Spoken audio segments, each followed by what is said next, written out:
La llamé fantasma en mi propia cena de compromiso.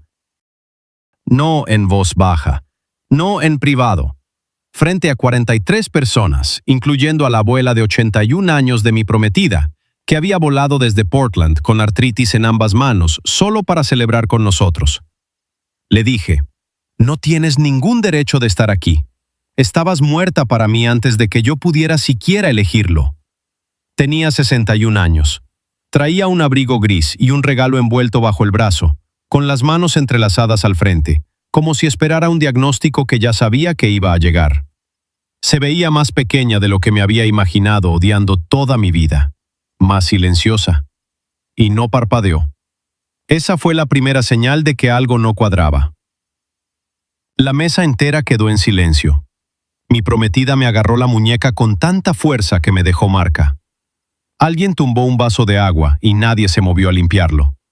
Y esta mujer a la que le había dedicado 31 años de desprecio, me miró con calma y dijo, justo lo suficientemente fuerte para que la mesa más cercana pudiera escuchar. Sé que crees todo lo que él te contó. Eso es lo que más me duele. Nada más. Y luego esperó, como si ya hubiera escrito el resto de la escena y solo estuviera mirando cómo yo cumplía mi papel en ella. Y yo miré a mi padre. Ya estaba de pie, la silla rechinando hacia atrás, la cara haciendo algo que nunca le había visto hacer en 31 años de observarlo atravesar cada momento difícil de mi vida. Tenía miedo, no tristeza, no rabia, miedo. Todavía no entendía qué significaba eso, pero algo en mí lo guardó. Esta es la mujer con la que me criaron. Era inestable, egoísta. Cuando yo tenía 4 años, tuvo algún tipo de colapso. Los detalles siempre eran vagos, siempre entregados con la dignidad contenida de un hombre demasiado decente para decir lo peor. Y durante ese colapso dejó en claro que sus propias necesidades importaban más que las de su hijo. Se fue. Eligió abandonar a un niño de 4 años porque necesitaba encontrarse a sí misma, recuperarse, o como quieras llamarle cuando le das la espalda a tu hijo y sigues adelante. Mi padre se quedó. Mi padre sacrificó. Conservó la casa. Trabajó doble turno cuando fue necesario. Fue a cada práctica de fútbol, a cada obra de teatro escolar, a cada reunión de padres solo, asintiendo y sonriendo frente a familias con 2 padres, mientras él no tenía ninguno. Esa era la historia. La creí como creía que el cielo era azul, no porque lo hubiera comprobado, sino porque nunca me habían dado una razón para dudarlo. Me dijo que ella intentó contactarme algunas veces cuando era chico. Una tarjeta cuando tenía 7 años, 2 llamadas cuando tenía 11. Me dijo que siempre me entregaba la tarjeta, que nunca bloqueó las llamadas, que siempre dejó la puerta abierta, que ella fue la que dejó de intentarlo. Todo esto me lo fue contando en pequeñas dosis, despacio, con los años. Como cuando salas la comida, no de un solo golpe, nunca tanto como para notar el sabor de la sal, sino lo justo para que con el tiempo ese sabor sea simplemente lo que sabe la comida. Dejas de notar de dónde viene. Para cuando cumplí 13 años, ya no tenía que esforzarme para odiarla. Era como el clima, el aire que respiraba. Y mis tías ayudaron. Las hermanas de mi padre. Nunca dijeron nada directamente. No lo necesitaban. Era el desviar la conversación. No te preocupes por eso, mi amor. El silencio particular cada vez que su nombre salía a la luz. La forma en que la tía Linda me apretaba el hombro, una fracción de segundo de más, cuando alguien en una reunión familiar mencionaba lo de tu mamá. Ese apretón decía, sabemos algo, y ese saber te protege. Y debes confiar en nosotros. Confié en todos ellos, en cada uno. Me crié rodeado de personas que me querían, que me cuidaron y que la odiaron por mí tan calladamente que nunca me pregunté de dónde venía ese odio. Eso es lo que me enferma ahora. No que hayan mentido, sino que hicieron que la mentira se sintiera como amor, que yo la absorbí como calidez, que confundí el manejo que mi padre hacía de mí con la paternidad misma. El restaurante se llamaba Oleander, manteles blancos, velas, del tipo donde el mesero se agacha para describirte el pescado como si fuera un secreto entre ustedes dos. Ella entró durante el segundo tiempo, sola, sin nadie. Se quedó parada en la entrada del salón privado con el regalo envuelto bajo el brazo y me miró como si hubiera ensayado ese momento tantas veces que el ensayo mismo la hubiera agotado. Priya la vio primero y no supo quién era. Se inclinó hacia mí y me dijo, «Alguien te está buscando». Y yo me di la vuelta y todo lo que tenía en el pecho se volvió hielo, y luego algo que se parecía mucho a la violencia. No recuerdo haberme levantado, me recuerdo de pie. Le dije, «¿Quién te dijo que estábamos aquí?» Ella dijo mi nombre, solo mi nombre, como se dice algo que llevas mucho tiempo guardando en la boca. Y yo le dije, «No». Quiero ser honesto sobre lo que vino después, porque ya terminé de sentirme cómodo con eso. No perdí el control, no reaccioné en el calor del momento. Tenía esas palabras guardadas, años de ellas, apiladas, organizadas, listas. Le dije que se había perdido todo lo que importaba. Le dije que no necesitaba su turismo del dolor. Le dije que no era mi madre, que era una mujer que compartía mi sangre y que no había hecho nada más que valiera la pena reconocer. Y luego le dije, «Mi padre me crió solo porque tú no eras capaz de hacerlo. Eso es lo que dejaste. Ahora, por favor, vete antes de que pida que te saquen». 43 personas escucharon eso. Priya lloraba en silencio. La abuela de 81 años que había venido de Portland miraba fijamente el mantel. Mi padre estaba de pie, y había algo en su postura, algo tenso, como un hombre preparado para el impacto, o como un hombre que llevaba mucho tiempo anticipando exactamente este escenario, que yo no registré como extraño hasta mucho después. Y mi madre me miró. No con el dolor que esperaba, no con las lágrimas que yo, que Dios me perdone, quizás quería ver. Me miró con algo que parecía reconocimiento, como si estuviera viendo suceder algo que alguien le había advertido hace años, como si estuviera escuchando una voz conocida saliendo de una boca que no era la de él. Dejó el regalo en una mesita cerca de la puerta. Se fue. Sentí que había ganado.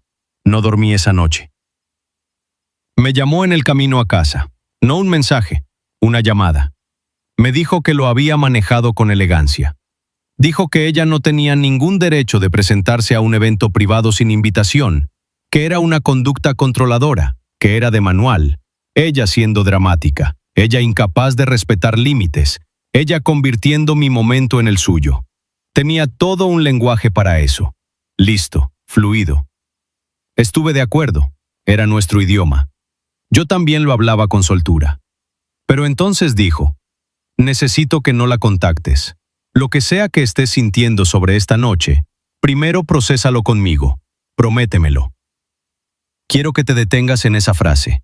Prométemelo. No tienes que hablar con ella. No tómate tu tiempo.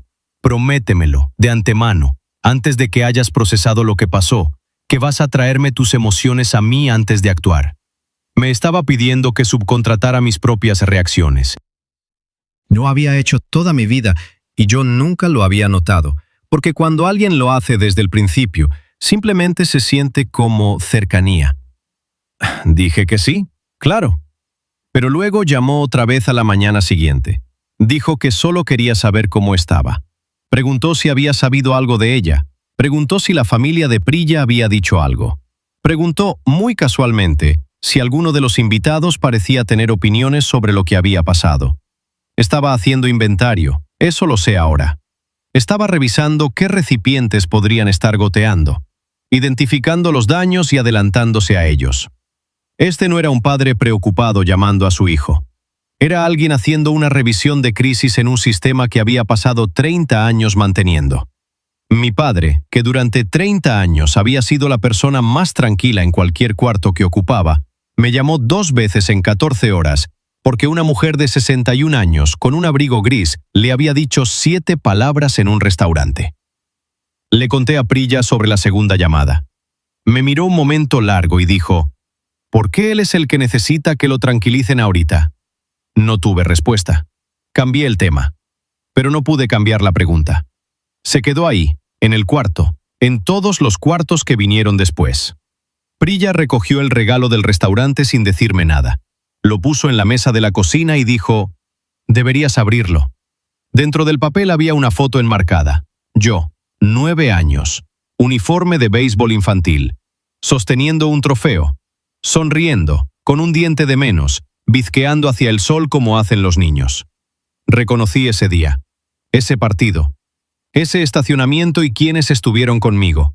Mi padre, la tía Linda, un par de papás de mis compañeros de equipo. Supe exactamente quién había estado en ese juego. Se suponía que mi madre no debía haber estado ni cerca de mi vida en ese momento. Se había ido. No sabíamos dónde estaba, según mi padre, pero el ángulo de la foto era extraño. Quien la tomó no estaba en las gradas. La malla de alambre se veía en la esquina inferior del cuadro. Alguien estaba parado afuera de la cerca, mirando a través de ella, y me fotografió desde el otro lado. Y guardó esa foto durante 22 años. Llamé a mi padre y se la describí. Dijo que seguramente contrató a alguien. Dijo que las fotos circulan. Dijo que probablemente fue una coincidencia. Dijo que no se imaginaba cómo ella habría tenido acceso a eso. Las palabras salieron precargadas, fluidas y en orden, como una grabación. Como un hombre que ya había imaginado esa conversación y tenía las respuestas preparadas. Y eso en sí mismo era lo perturbador. No la foto, sino la velocidad. Sin pausa, sin un «qué raro», sin un momento de confusión genuina. Solo la respuesta, completa, llegando de inmediato, como si hubiera estado esperando en una recámara a que alguien jalara el gatillo. Toda mi vida había experimentado esa velocidad como competencia. Como la tranquilidad de un hombre que simplemente tiene las respuestas. Que simplemente está al tanto de todo. Ahora empezaba a cuestionarla. Y entonces Priya dijo algo en voz baja desde el otro lado de la cocina. Ella estuvo en ese partido. Te miraba desde afuera de la cerca. Y él lo sabía. Estaba a 4 metros de esa cerca, y lo sabía, y nunca te dijo nada. No lo estaba acusando. Solo lo estaba diciendo en voz alta, con cuidado, como cuando dices algo verdadero para lo que todavía no has encontrado dónde ponerlo. No hablamos el resto de la noche. No lo necesitábamos. La tía Linda lleva cazuelas a los funerales. Dice que todo pasa por algo y lo dice en serio. Y es generosa y va a misa y me ha querido toda mi vida. También tiene una habilidad particular que solo ahora pude nombrar. Puede mirarte directo a los ojos y proteger una mentira con el calor de la verdad. Fui a su casa un jueves sin avisar. Abrió la puerta y lo supo, solo con verme la cara. Se hizo a un lado y dijo, «Pasa». Y había algo en su voz, no sorpresa, alivio quizás. El alivio de alguien que ha cargado algo demasiado tiempo y casi agradece que el peso se mueva. Puse la foto en su mesa de cocina. La miró y cerró los ojos. Le pregunté a cuántos juegos había venido mi madre. Dijo, «Vino a más de ese». Le pregunté a cuántos. Dijo que no sabía exactamente. Dijo que sabía que había cartas. Dijo que sabía que mi madre había sido... Eligió la palabra con cuidado, como si la hubiera ensayado. Persistente. Luego dijo, «Tu padre me pidió que le avisara si ella alguna vez me contactaba directamente, así que lo hice. Le dije cuando llamó a la casa esa vez, cuando tenías 8 años, nada más». Nada más. Ella se lo dijo. Era su sistema de vigilancia. La única vez que mi madre encontró otra puerta hacia mi vida, mi tía la cerró en silencio y le devolvió la llave a mi padre.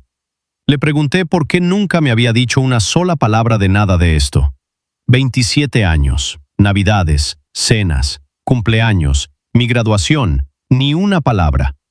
Me miró con el amor genuino y completo que siempre le he conocido y dijo, «Te estaba yendo tan bien.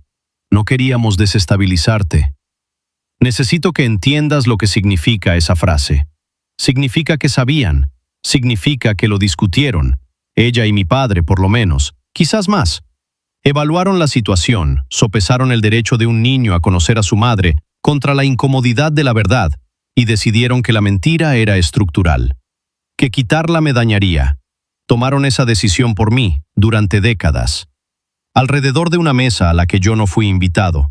Me dejó crecer dentro de una historia diseñada para hacerme odiar a una mujer que se paraba afuera de las mallas de alambre solo para verme la cara. Y cuando llegué a su casa con la evidencia en las manos, lo llamó estabilidad. Me fui sin despedirme. Dejé el café en la mesa. Desde entonces no he sido cálido con ella, y no sé si alguna vez lo volveré a hacer. Porque puedo perdonar a alguien que no sabía. No sé cómo perdonar a alguien que sabía, y vigiló, y reportó, y siguió trayendo las cazuelas. No solo se quedó callada, era sus ojos. Tenía una copia de la llave de su casa desde su cirugía de cadera hace 2 años. Nunca me la pidió de vuelta. Entré un sábado en la mañana, cuando sabía que estaba en su torneo de golf. No tenía un plan. Solo fui al sótano, que él mantenía organizado, de manera inmaculada, obsesiva, detrás de un candado cuya combinación yo conocía porque era el número de mi camiseta de béisbol infantil. Claro que sí. Detrás de un estante, bajo una lona que olía a pintura vieja, había un contenedor de plástico. La tapa estaba sellada con cinta eléctrica, no sellada de afán, sellada con cuidado, deliberadamente, como alguien que preserva algo, como alguien que tiene intención de conservarlo.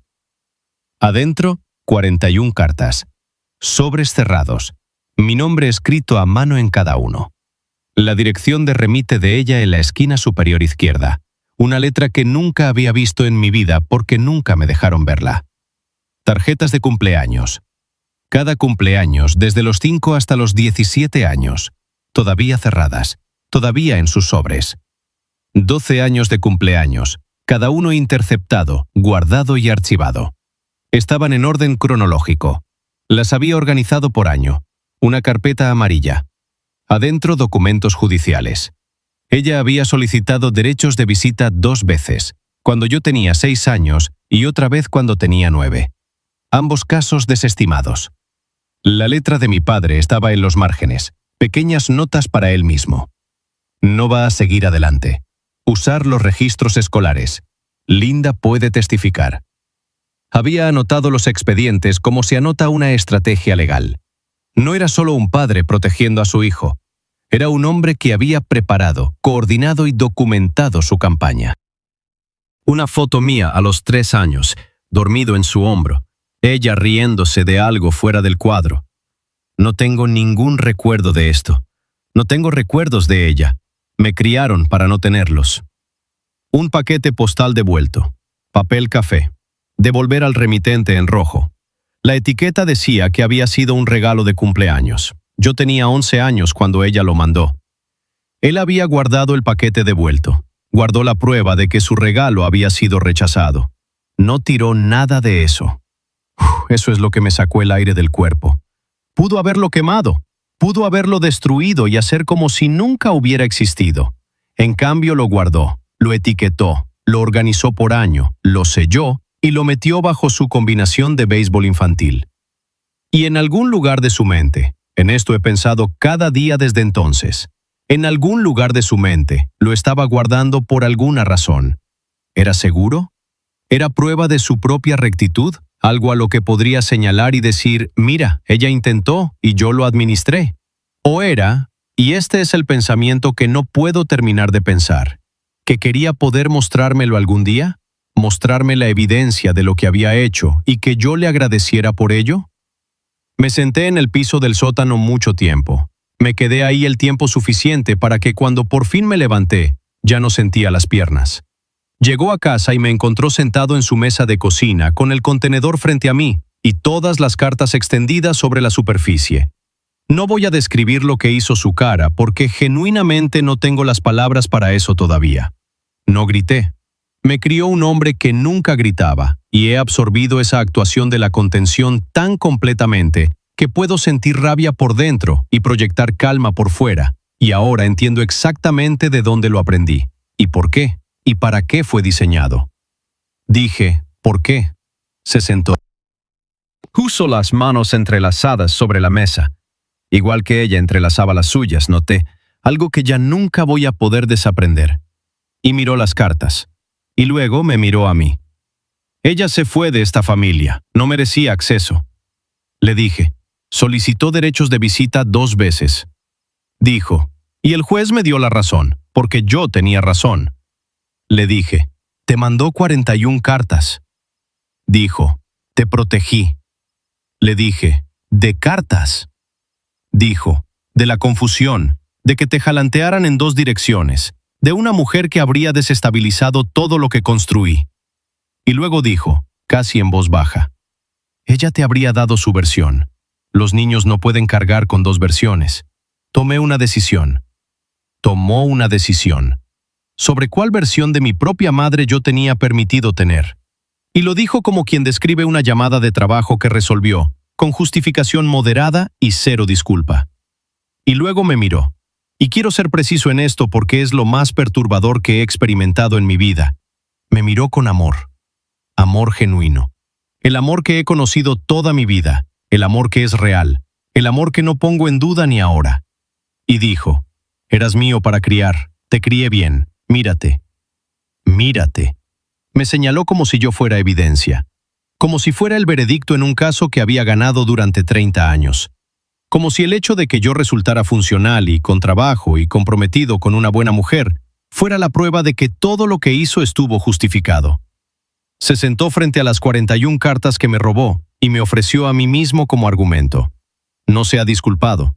No ha reconocido que lo que le hizo a ella también me lo hizo a mí. Parece esperar que con el tiempo yo caiga en cuenta. Que eventualmente vea que tenía razón. Va a esperar mucho tiempo. Ella ya estaba en la cafetería cuando llegué. El mismo abrigo gris. Las manos entrelazadas sobre la mesa, como si estuviera acostumbrada a esperar. Como si esperar fuera algo con lo que hacía mucho tiempo había hecho las paces. Me senté y le dije que había encontrado la caja. Lo dije sin rodeos. Asintió, despacio, como si siempre hubiera sabido que la caja existía. Como si la única pregunta hubiera sido si yo la encontraría antes de que fuera demasiado tarde. Le dije que lo sentía por la cena. Dije las palabras exactas. Lo que te dije en ese restaurante estuvo mal. Lo siento. Se quedó en silencio un momento mirando la mesa. Luego me miró. Sonabas exactamente como él. Eso fue lo que más dolió. No lo que dijiste. Que yo pudiera escuchar su voz saliendo de tu boca. Y luego, después de una pausa, tuve 30 años para preguntarme en qué te convertirías. Cuando te pusiste de pie en esa mesa, lo descubrí. Esa frase no rompió algo, derribó una pared. Porque pensé en todas las veces que había contado la historia, y la contaba constantemente.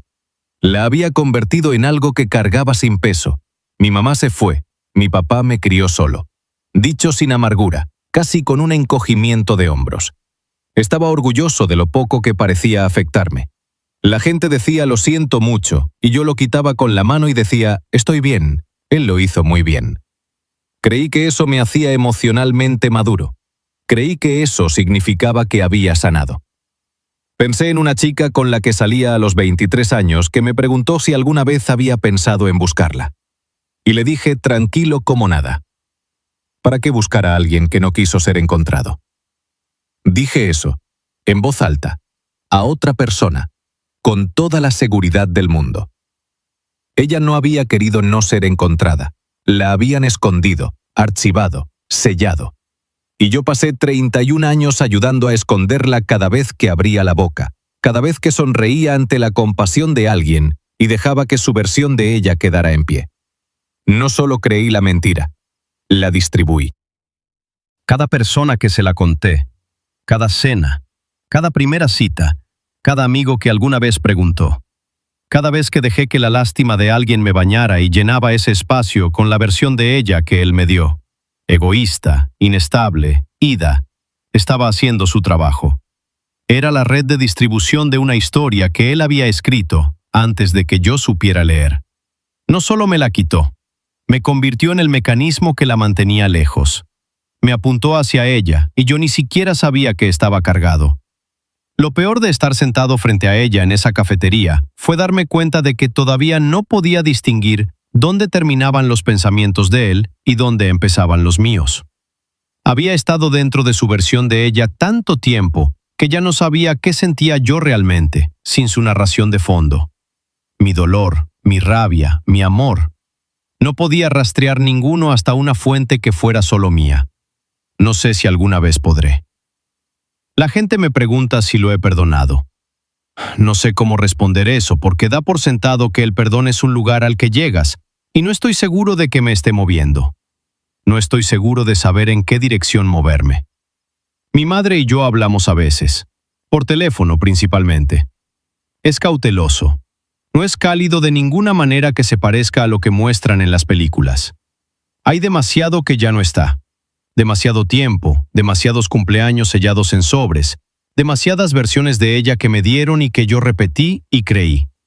Somos dos personas que comparten sangre y una herida con formas distintas para cada uno, tratando de descubrir qué somos el uno para el otro después de todo esto. Nunca me ha pedido nada, ni una vez, ni en la cena, ni en la cafetería, ni en ninguna llamada. No me pide que recupere el tiempo perdido. No me pide que lo odie a él. No me pide que tome partido. Con el tiempo entendí que esa contención no es santidad.